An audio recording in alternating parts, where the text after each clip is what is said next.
All local, all morning. This is Fox 61, Connecticut's news station.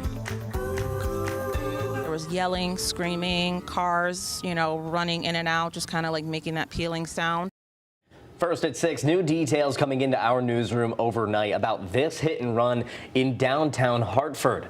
We'll have the latest in just a few minutes from now. But first, good morning, everyone, and thank you for joining us on Fox 61 and Fox 61 Plus. I'm Glenn Kittle. And America Aries, we hope your morning gets off to a good start. We're having a good one so far here. We're tossing things over to Rachel. It's a chilly morning out there again as the kids are starting to wake up. Mom and Dad grabbing the coffee. Don't forget the jackets. It's going to be chilly out there to start. Yeah, just to start. Another chilly day. If you liked yesterday's temperatures, I think you'll like today too. It's almost carbon copy weather with mostly clear skies now, and it is a cooler start. We're a little bit warmer than this time yesterday, depending on where you are, but either way, temperatures are close to it. So 51 right now in Hartford. So how you prepared for yesterday morning, how you dressed the kids for yesterday morning, I recommend just doing that again today. Hartford right now, again, winds that are at the north around 5 miles per hour. Elsewhere across the state, 45 Torrington, 51 in Hartford, 45 in Willimantic, and we're in the upper 40s in Groton with a mostly clear sky this morning. So plan for a lot of sunshine throughout the day. You don't need the umbrella. You can leave that at home this afternoon as temperatures move all the way up from the 40s now into the low 70s this afternoon. We should be around 79 degrees, so we certainly are running those numbers a little bit below where we should be. 73 along the shoreline, 75 towards Milford or New Haven rather, Branford at 74, 75 in Middletown today, Town by Town in Wyndham 72, Montville 72 as well as Waterford, now 70 degrees in Groton. Now heading through the overnight hours, the first part of it is going to be mostly clear. We're going to increase the cloud coverage after midnight. After that, there is an opportunity for a few light showers first thing in the morning, more in the way of nuisance Friday showers than anything else. By the afternoon, it just is overall cloudy and gloomy. We're going to turn a corner for our Thursday. One brief warm up on the way with temperatures near 80 degrees before we have that cool down back into the forecast. We'll have your full 7-day rundown coming up in just around 15 minutes. On the roads this morning here at 6:02, largely quiet across the state with some road work still out there at this hour. A live look outside over in Cheshire this morning on 84. Both directions, volume starting to pick up here in the roadway. Otherwise, your drive times from Hartford into Waterbury is around 30 minutes, and then Waterbury into Hartford is around 29. Naugatuck to Seymour looks okay this morning at 11 minutes on Route 8 South. Glenn.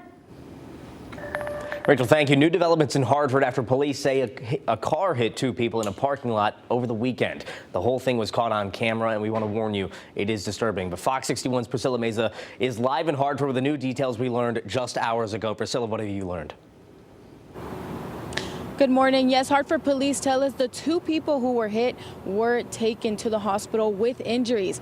Now, again, we are going to show you that video, but we want to warn you, it is hard to watch. Now, this all happened at the High and Church Street garage just before 2 a.m. on Saturday. That's around the time neighbors say they were woken up to chaos. Hartford Police Lieutenant Aaron Voisberg confirms he's aware of this video and says this is an active investigation. He says the driver took off before police arrived, and neighbors describe a night of noise and confusion. Yelling, screaming, cars, running in and out, just kind of like making that peeling sound. We walked a little bit up this way and the police were already here. It was lit up and yeah, it was just crazy. It was just chaos. Police say they are reviewing the video and they are still looking for the driver responsible, but this is an ongoing investigation and we'll be sure to share the latest details with you and all of the updates. Live in Hartford, Priscilla Meza, Fox 61. Priscilla, thank you. 6:04 right now, and this morning we're taking a look at the moments a driver who appears to be targeting people on a sidewalk in Mystic. This is the video here. Police were on the scene. They were responding to an earlier call from those same people who said that man reversed his car right into them. And there it is the second time. Fox 61's Jamel Johnson shows us more of the footage.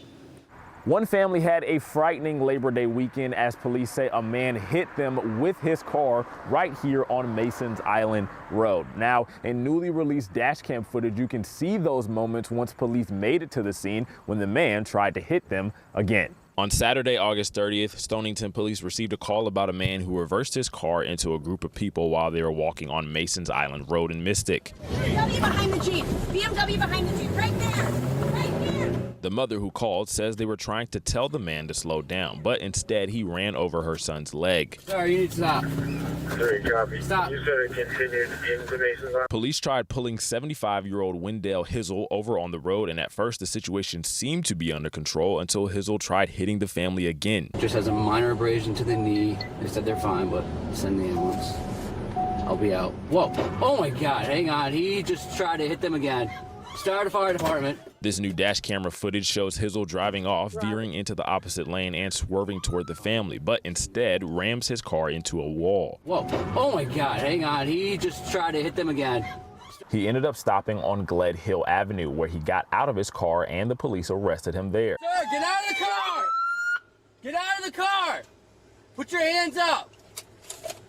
Put your hands up! Put your hands up! Turn around! Hizzle is facing several charges, including first-degree assault and reckless endangerment. Right now, Hizzle is out on bond, and he is expected to appear back in New London Superior Court on September 10th. In Mystic, Jamel Johnson, Fox 61. 6:06 now in New Haven. A man faces murder charges in connection to deaths of 2 people. Sergio Thomas of New Haven faced a judge yesterday. Officers believe he shot and killed 2 men on Dickerman Street back in August. Both victims were taken to the hospital where they later died. Prosecutors say Thomas is seen on surveillance video shooting in the direction of one of the victims. Police say the argument that led up to the shooting began on Whaley Avenue. There was some kind of beef. They went over to Dickerman. The way we're hearing it's to have a fair one, and then Mr. Thomas takes the events into his own hands and shoots both of them.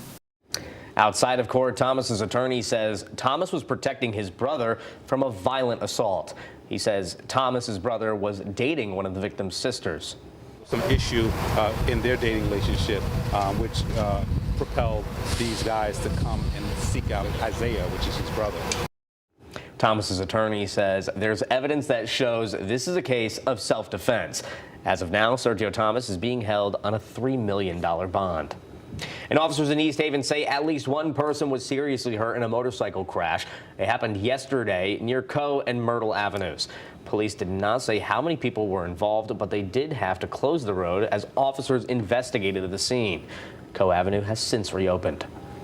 6:07 and a road in Wethersfield is back open this morning after a natural gas leak yesterday afternoon. Jordan Lane was shut down in both directions between Ridge Road and the Berlin Turnpike during the afternoon commute. Officials tell us that a developer was doing assumed sewer work in that area and hit a pipe. They say the developer did a call before you dig ticket on file, but did not follow the rules. Fortunately, no one was hurt or needed to leave the area, and only the condo complex's laundry room was impacted by the outage. The condos themselves are served by separate lines. State police are accusing a soccer coach from New Milford of sending sexual messages to teens. There are limited details right now about the case, but this is what we know so far. Jason Stimson turned himself into police last month. He had an active arrest warrant against him, and he appeared in court on Friday. He was charged with 2 counts of risk of injury to a child and 2 counts of harmful communication with a minor. The teens in this case are 14 and 15 years old. It's unclear if Stimson coached them.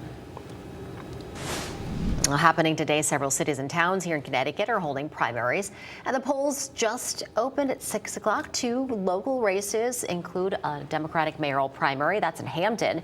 There are 6 candidates in that race. There's also a Republican primary for first selectman happening in Oxford and a Democratic mayoral primary in Norwalk. Voters will also decide candidates for town councils, boards, and other local offices. We have a full list of all the races up for grabs over on our website. Head to fox61.com. And a reminder, the polls are going to be open until 8 o'clock tonight. Keep in mind, Connecticut is a closed primary state. You can only vote in the primary if you are registered with a party, so you have to be a registered Democrat or a registered Republican.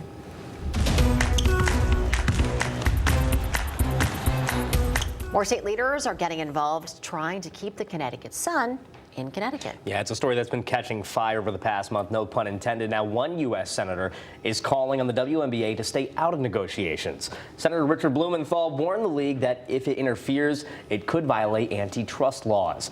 Moving a team is a decision made by the WNBA and not its individual franchises. Any sale must be approved by the league and its board of governors. Senator Blumenthal told us what he said in the letter that he penned to the WNBA. The letter is very clear and direct and emphatic in raising this issue because I will seek action from the Department of Justice and, in fact, demand an investigation if there are continued, potentially illegal efforts to block Connecticut from keeping the franchise here. There's been talks around this situation for weeks now and what the team could be going to Boston. Hartford's mayor and the lieutenant governor have been leading the charge to keep the Sun in Connecticut. Both have floated the idea to have the Sun play some games at the Mohegan Sun Casino and some games at the newly renovated People's Bank Arena in Hartford.